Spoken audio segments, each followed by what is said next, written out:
chamber at a temperature well in excess of 150 degrees Celsius.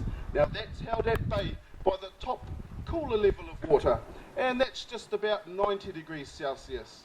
And by breaking surface tension, that allows the two temperatures of waters to mix, which then flashes into steam, causing our geyser here to erupt. So, here I have in my hand a bag of an environmentally friendly soap-like substance called surfactant. Now this surfactant has been chemically engineered for me to do exactly the same thing, but to leave behind no nasty effects on the environment. So we'll pop this in and we'll see what happens.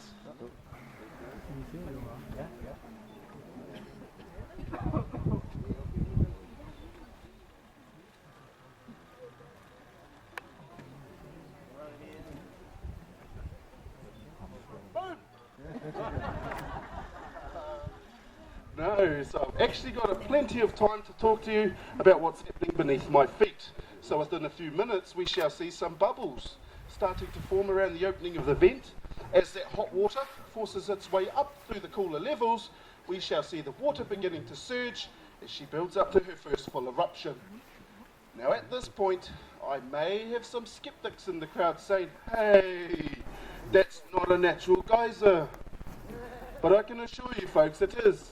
And even if I did not use the surfactant, she'd still erupt all by herself. But predicting when she'll do so, now that's almost impossible. So for tourism, and tourists such as yourselves to enjoy, we've been inducing her for the last 80 years or so. Now when she does erupt, there's going to be water hanging around in the air, and some of that water may drift over towards the crowd. But don't worry folks, by the time it gets to you, it'll be nice and cool, but with a slight soapy feel. Now to get something that looks like the hot spring there to look like the geyser here, what happened was the prisoners came down here, placing rocks around the base of this hot spring to try and create a chimney. Their reason for doing so was purely for their own entertainment. In those days they did not have TVs, computers or cell phones.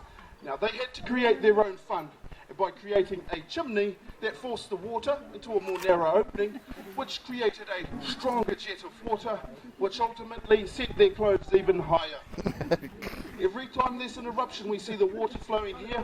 That gets evaporated by the sun and also the wind, leaving behind the mineral silica, which is responsible for her white colour and shape. Our geyser is named after Lady Constance Knox.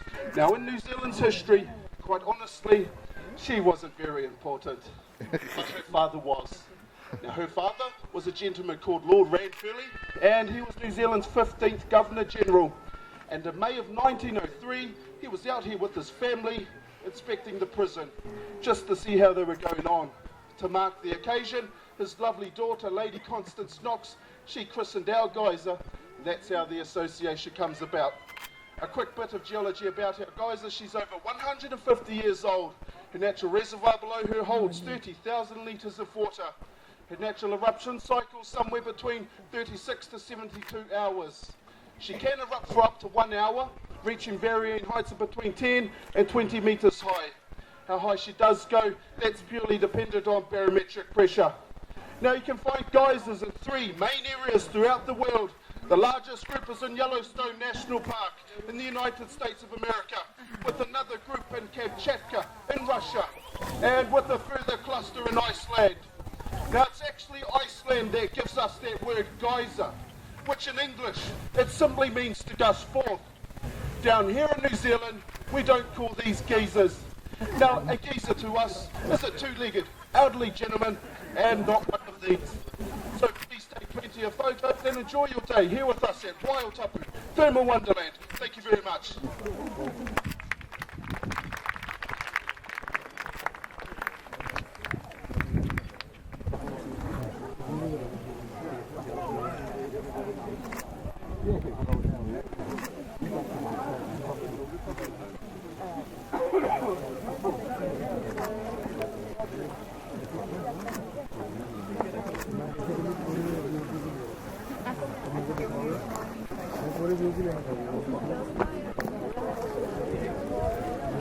Lasciamo il sole. Ouais, bah écoute, C'est pas si mal, mais... Quoi? I'll see the door.